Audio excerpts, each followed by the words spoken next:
Baik, assalamualaikum warahmatullahi wabarakatuh. Shalom, Om Swastiastu, budaya Salam Kebajikan. Selamat siang ibu-ibu dan bapak semuanya. Perkenalkan, nama saya Rizky Sauta, selaku perwakilan dari Komnas Hukum Universitas Sumatera Utara. Pada kesempatan kali ini kita melakukan penyuluhan hukum dengan tema hak-hak perempuan terhadap perlindungan kepada diri. Ada teman saya yang melakukan pertama dalam sambutan, kedua pemberian keterangan, yang ketiga pemberian materi, dan yang keempat adalah foto bersama. Demikian fungsi saya kepada Pak Lurah untuk depan dipersilakan. Assalamualaikum warahmatullahi wabarakatuh. Dan saya hormati seluruh pegawai perubahan dan yang saya hormati kepala lingkungan, ibu-ibu kader PKK dan Posyandu, dan ada mahasiswa dan mahasiswi dari Universitas Sumatera Utara. Sebelumnya pembuka video ini pertama-tama kita mengucapkan puji dan syukur pada Allah Subhanahu wa Ta'ala atas nama karunia-Nya masih kita diberi kesempatan, nikmat kesehatan, kesempatan untuk bisa hadir di acara penyuluhan hak-hak perempuan terhadap lingkungan kota budaya. Dan salawat dan salam atas junjungan baginda Rasulullah dan Muhammad kita sallallahu alaihi wasallam yang kita nanti dan syafaat beliau di akhir amin ya rabbal alamin. Di sini saya pertama mengucapkan banyak terima kasih dari adik-adik mahasiswa dan mahasiswi Universitas Sumatera Utara yang sudah menunjuk keluarga PKK ini untuk penyuluhan hukum.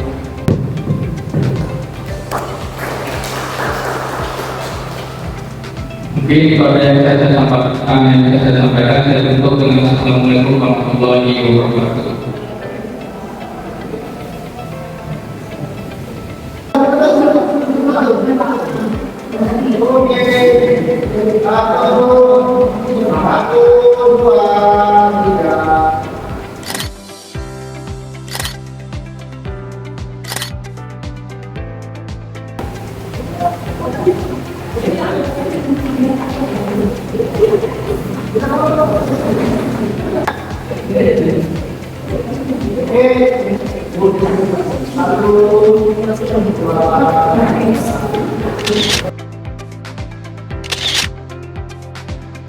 Assalamualaikum warahmatullahi wabarakatuh. Waalaikumsalam.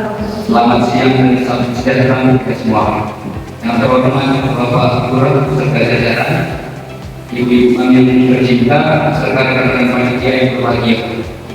Puji syukur kita panjatkan kepada Tuhan Yang Maha Esa karena atas kesempatannya kita masih dapat bertemu seperti ini dalam keadaan sehat dan walafiat.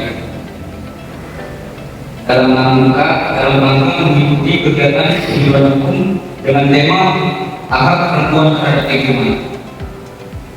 Melalui kegiatan ini kami berharap kepada ibu serta dapat memperoleh pengetahuan baru mengenai hak dan kewajiban sebagai warga negara, serta mengetahui cara-cara yang tepat dalam menghadapi dan menyelesaikan persoalan hukum yang mungkin ke depannya ditimbulkan, baik di lingkungan dan kehidupan bernegara. Kami berharap kegiatan ini tidak hanya sekedar ajang untuk mendapatkan informasi saja, tapi kami berharap tercipta membangun komunikasi yang baik antara ibu di Kelurahan Ekonomi dengan kami panitia. Tetapi juga menjadi momentum untuk memperkuat semangat kaum perempuan dalam tanggung jawab menciptakan masyarakat yang taat hukum dan kaum perempuan sebagai pelopor terciptanya lingkungan yang sehat di Kelurahan Ekonomi. Baik, selanjutnya kita masuk ke sesi yang banyak materi dan setelah dari sini mohon tempat silakan. Assalamualaikum warahmatullahi wabarakatuh. Selamat siang ibu-ibu semuanya. Pertama-tama kami mengucapkan terima kasih yang berkali-kali sudah diucapkan untuk ibu-ibu dan meluangkan waktunya hadir di aula undangan seperti ini untuk berdiskusi tentang hak-hak perempuan terhadap lingkungan yang berbeda.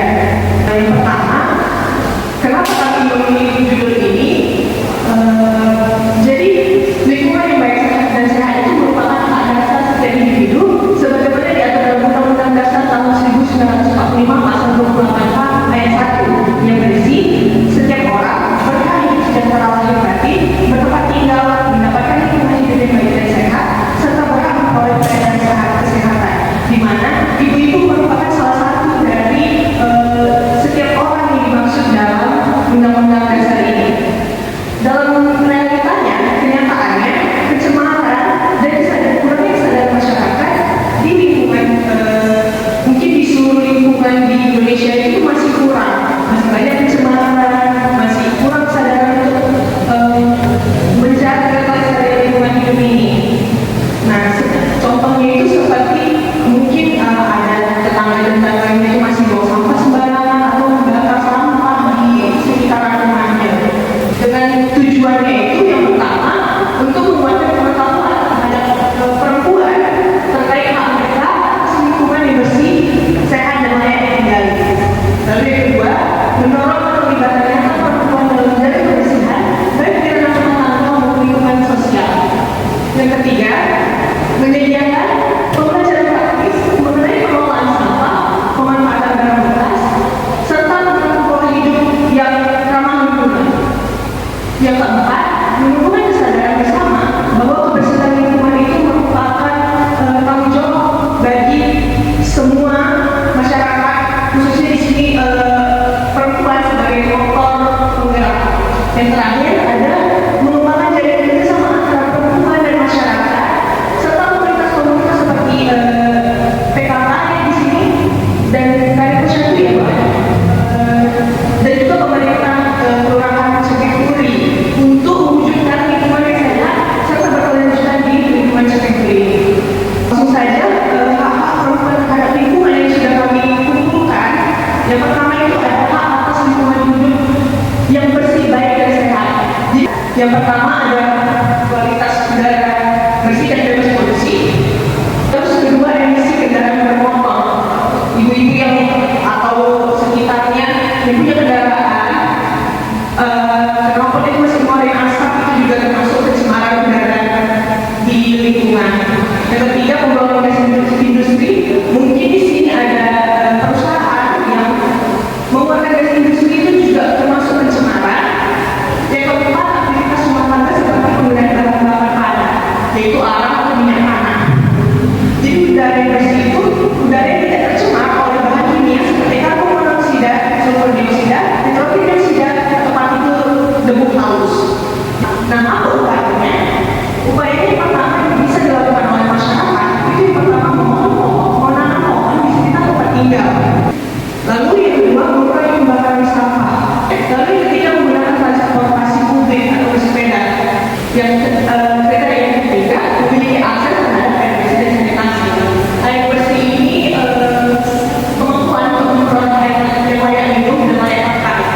Air bersih itu harus tidak berwarna, tidak berbau, tidak berasa, dan bebas dari kontaminasi. Lalu hak yang kedua adalah hak untuk berpartisipasi. Pada Undang-Undang Nomor 32 Tahun 2009 tentang perlindungan pengelolaan lingkungan hidup tadi yang saya sampaikan di pasal 70-nya terjelas bahwa masyarakat itu memiliki hak dan kesempatan yang sama seluas-luasnya untuk berperan aktif dalam perlindungan dan pengelolaan lingkungan hidup. Pengurangan sampah. Jadi pengurangan sampah ini tertulis juga di pasal 12 di undang-undang tadi bahwa masyarakat itu wajib mengurangi sampah. Sebenarnya cara mengurangi sampah itu yang pertama adalah mengurangi penggunaan plastik. Jadi kalau misalnya ibu belanja boleh bawa kantong belanja sendiri, jangan pakai plastik lagi. Lalu yang kedua, menggunakan botol minum isi ulang. Nah, misalnya ibu anak-anaknya mau sekolah atau mau berpergian kemanapun, bekalin dengan botol isi ulang, dibawain air minum gitu, supaya mereka juga beli air minum di luar sana ini. Lalu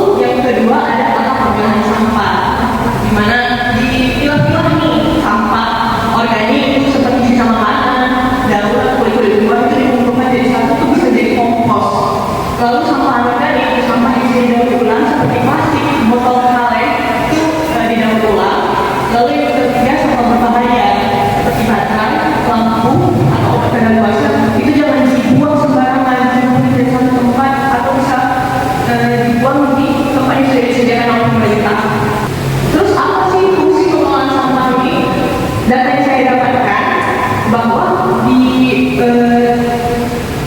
pembuangan tempat pembuangan akhir ini volumenya per hari. Jadi volume pembuangan sampah di Indonesia, produksi sampah di BJ ini per harinya sama dengan volume yang masuk ke TPA. Jadi itu sebenarnya nggak boleh ya gitu. Kalau bisa kita kurangi, gitu. Seharusnya harus kita kurangi dari yang paling pertama itu tahap di tingkat rumah tangga. Selanjutnya akan dijelaskan oleh rekan saya. Yang pertama itu adalah hak untuk menyampaikan keluhan atau laporan. Jadi di sini kita sebagai warga, sebagai masyarakat itu kita memiliki hak untuk menyampaikan keluhan kita. Misalnya, ketika dalam lingkungan kita ini kita ketahui adanya pencemaran, misalnya dari usaha warga ataupun industri yang menyebabkan limbah, kita itu memiliki hak untuk bersuara, untuk menyampaikannya kepada pemerintah. Dari sini kita sebagai masyarakat harus memanfaatkan yang namanya hak suara kita. Kita harus menyuarakan ketika lingkungan kita ini kita rasa sudah tercemar atau tidak layak untuk kesehatan kita itu. Selanjutnya adalah hak untuk dilindungi dari dampak lingkungan yang tidak sehat. Nah, setelah kita memiliki hak suara, kita juga mendapat hak untuk dilindungi dari lingkungan yang tidak sehat. Sebagai masyarakat, kita itu difasilitasi oleh pemerintah untuk mendapatkan lingkungan yang sehat. Sebagai masyarakat, kita itu tahu bahwa kita hidup di lingkungan ini mendapatkan fasilitas yang harus kita jaga, harus kita terima seluruhnya. Yang mana kita memiliki hak untuk hidup di lingkungan yang sehat, udara yang bersih, air yang layak pakai. Dan yang terakhir, ketika kita sudah mendapatkan hak-hak, tentunya kita punya yang namanya kewajiban diri. Kewajiban ini berupa peran masyarakat dalam membantu menciptakan lingkungan yang sehat. Selanjutnya ada melapor jika terjadi pencemaran atau kerusakan lingkungan. Kembali lagi ketika kita memiliki hak suara tadi, kita memiliki suara untuk melaporkan, misalnya di sekitar rumah kita ada pelaku usaha atau industri yang kita ketahui limbahnya itu dibuang sembarangan. Kita bisa melaporkannya kepada pemerintahan setempat. Dan terakhir, memberikan edukasi dan menjadi teladan. Nah, di sini mungkin dari contoh kecilnya itu adalah di keluarga. Kita sebagai ibu kan pasti menjadi panutan bagi anak-anak. Nah, kita bisa mengajarkan cara membuang sampah yang baik, penggunaan listrik yang tidak berlebih, untuk mendukung lingkungan hidup kita ini yang jauh lebih bersih dan sehat. Itu tujuannya itu untuk mengedukasi kita bersama tentang pentingnya lingkungan hidup ini.